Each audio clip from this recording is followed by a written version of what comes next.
Hey guys, welcome back to LS Vintage Design. I'm Lisa. How's everybody doing?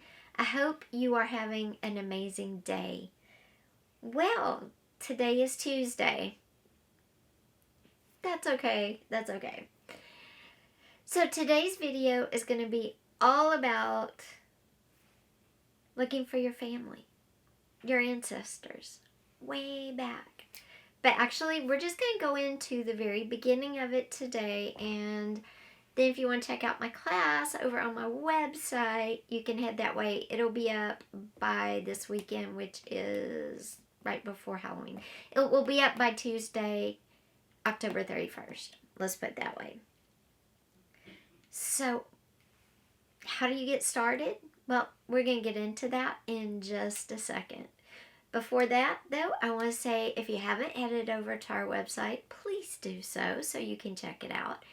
It's looking amazing. If you're looking for special holiday gifts this year, birthday gifts, anniversary gifts, I've got 9% of the store moved. I left 10% on Etsy, so you can also head over there if you want to. Pretty excited though, because I was able to bring the prices way down because there's not so many fees on my own website. Let's see what else. Tea parties. Are you getting married next year, 2024? Do you want to ask your girlfriends to be your bridesmaid and matron of honor, maid of honor, and bridesmaids? Do it over a tea party. It's unusual. It's different. So reach out if you're interested. And lastly, if you need some personal property appraised for insurance purposes, for donation purposes, or if you want to hold your own estate sale, have a professional come in and tell you what you've got, what it's worth. It'll be cheaper than hiring a company. So anyway, guys, let's talk about tracing your family history. I'm going to give you a sneak peek of our course today. So I think I said this when I was introducing the family history class that I'm writing for the website. But when you do, or when I do my family tree, I don't just do names and dates and backwards. I get where they lived, the time period, their specific location. Was there wildfires, floods? Was there extreme weather events? Was there big news events going on? That kind of thing. And I build it up that way too. And that's what makes a really good family history come to life. When you do more than just names and dates. When you put those people in real situations, real weather, real news, it makes them real. But to start, it's so easy. Start with you. Start with you, your sisters and brothers, and go backwards.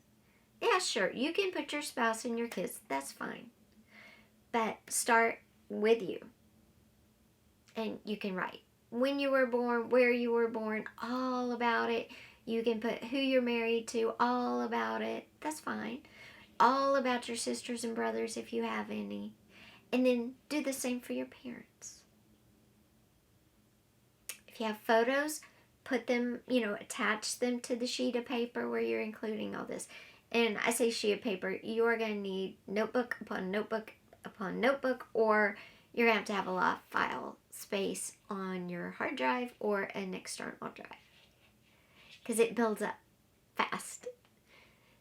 Because again, let's say you were born in Dallas, Texas in 1951, somewhere in there, and that big tornado came through.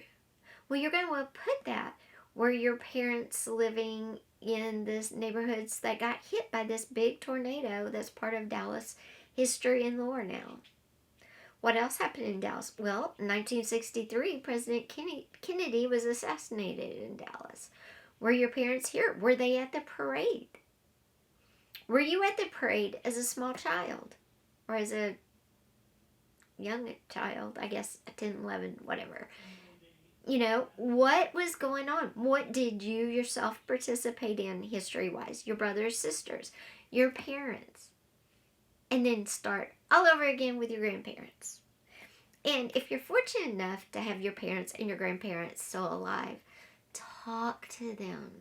Get them telling stories about when they were kids, when you were a kid, what was going on, what was the economy like, what was fashion like, what was home decor like, what was the price of gas, what was the price of going to a movie, what was the price of buying a house, did people buy houses, what was the housing market like, what was their first car.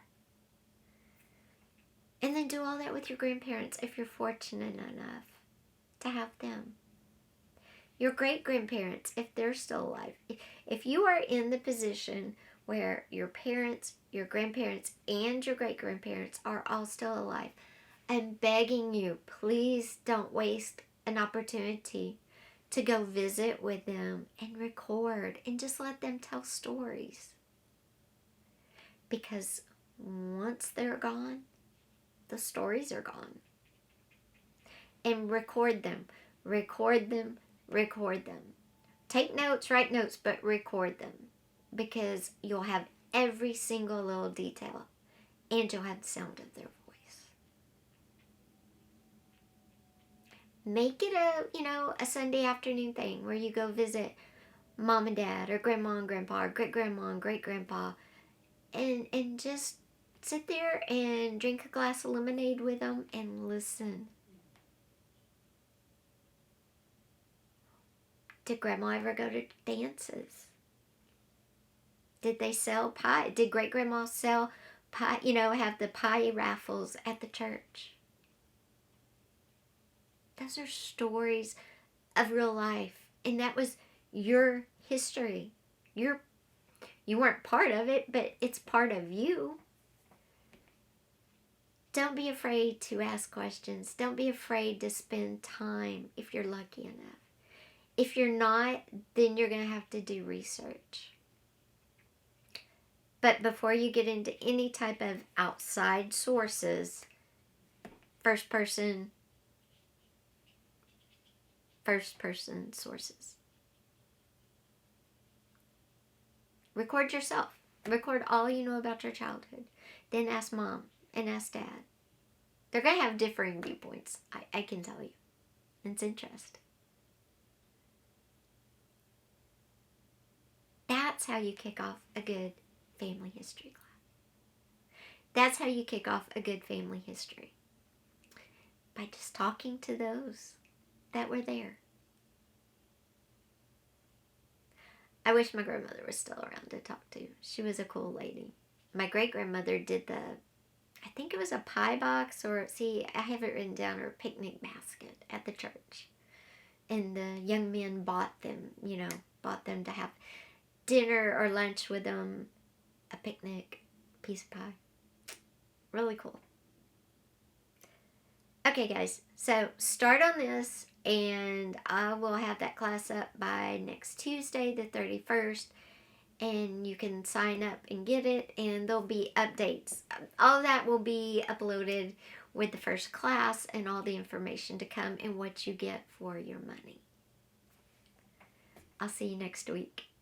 We'll be back on this channel on Friday, and I'm going to give you some ideas what you can do with old art, whether it's just old art that was in Grandma and Grandpa's house that they don't want anymore, or, they got rid of, or Mom's house, or maybe you went to the thrift store and you found a really cool frame, but the picture you're not too crazy about, but you don't hate it.